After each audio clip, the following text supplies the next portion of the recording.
नमस्कार, कशा आहात सगळ्याजणी? चला तर मग आज कुठली रेसिपी आहे ती बघूया. रेसिपीला सुरुवात करूया.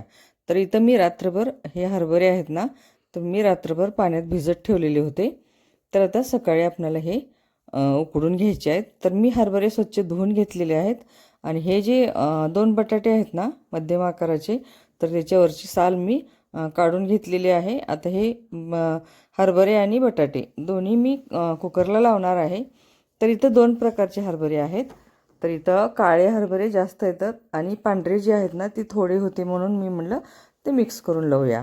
तर इथं भिजलेले हरभरे आहेत ना, तर ते मी कुकरला घातलेले आहेत. आता त्यामध्ये मी 2 ग्लास पाणी घालणार आहे. आणि हे जे बटाटे आहेत ना, तर ते ते कट करून मी त्या हरभऱ्यामध्येच टाकणार आहे. तर ह्या अशा मोठ्या आकारामध्येच कट करा, कारण लहान केलं ना तर मग ते सगळे मध्ये गाळ होईल, म्हणून मग मी मोठे मोठे केलेले आहेत. चवीपुरतं मीठ घातलेलं आहे. आता कुकरला झाकण लावून 2 शिट्ट्या काढून घेणार आहे. तर हे घेतलेलं आहे. आता बघू शकता. तर हरभरे हे मस्त शिजून निघालेले आहेत. तर बघूया शिजलेत का. तर हे मऊ होतेत, म्हणजे बोटावर चुरलं जाते.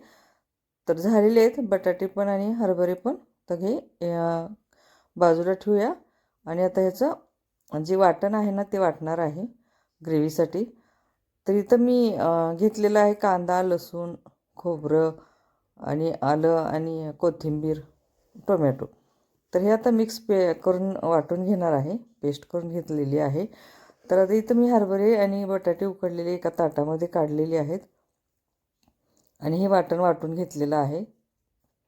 तर आता ह्याच्यामधले मी हरभरे थोडेसे काढून घेणार आहे, कारण लहान लेकरांसाठी मी हे करणार आहे. तर आता हे एवढ्याचीच भाजी करणार आहे मी. पटकन हाताने हे चुरून घेतलेले आहेत बटाटे. तर आता इथं गॅस चालू केलेला आहे. गॅसवरती कढई ठेवलेली आहे आणि कढईमध्ये आता तेल ओतून घ्यायचं आहे. तेल गरम झालं की आपल्याला त्यामध्ये जिरे मोहरी टाकायची आहे. तर जिरे मोहरी तडतडली ना, तर आपल्याला हे ग्रेव्ही टाकायची आहे.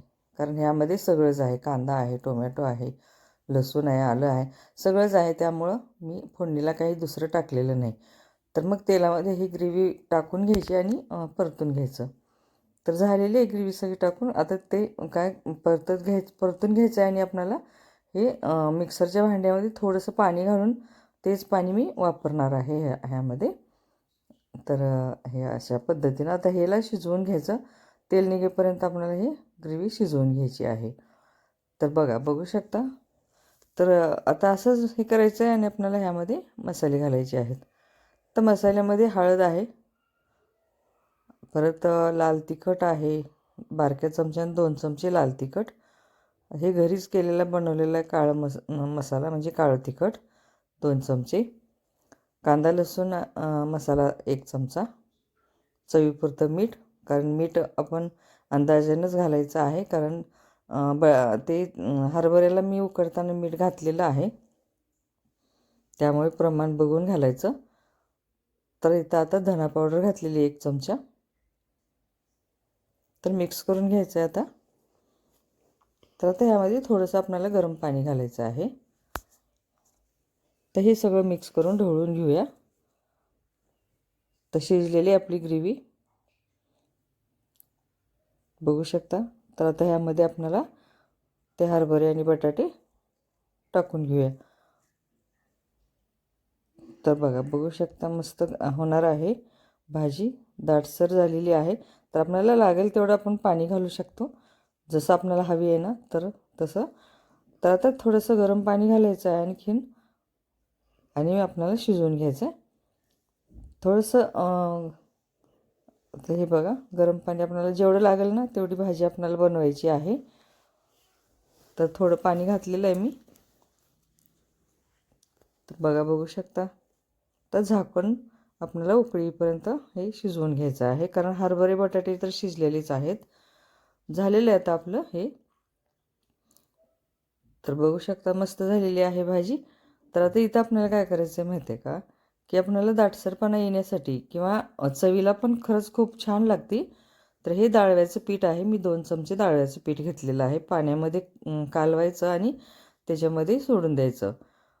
तर एकदम मस्त चव पण येते आणि भाजीला दाटसरपणा पण येतो.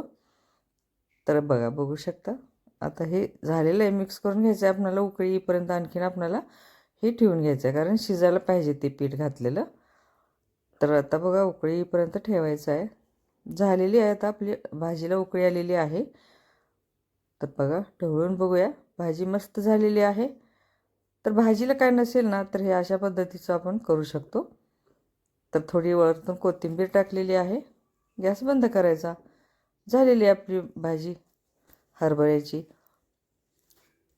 तर कशी वाटली काय नाही ते मला कमेंटमध्ये सांगा. शेअर करा, सबस्क्राईब करा. सबस्क्राईब करायला अजिबात विसरू नका. आणि भाजी कशी झाली ते पण मला कमेंटमध्ये सांगा.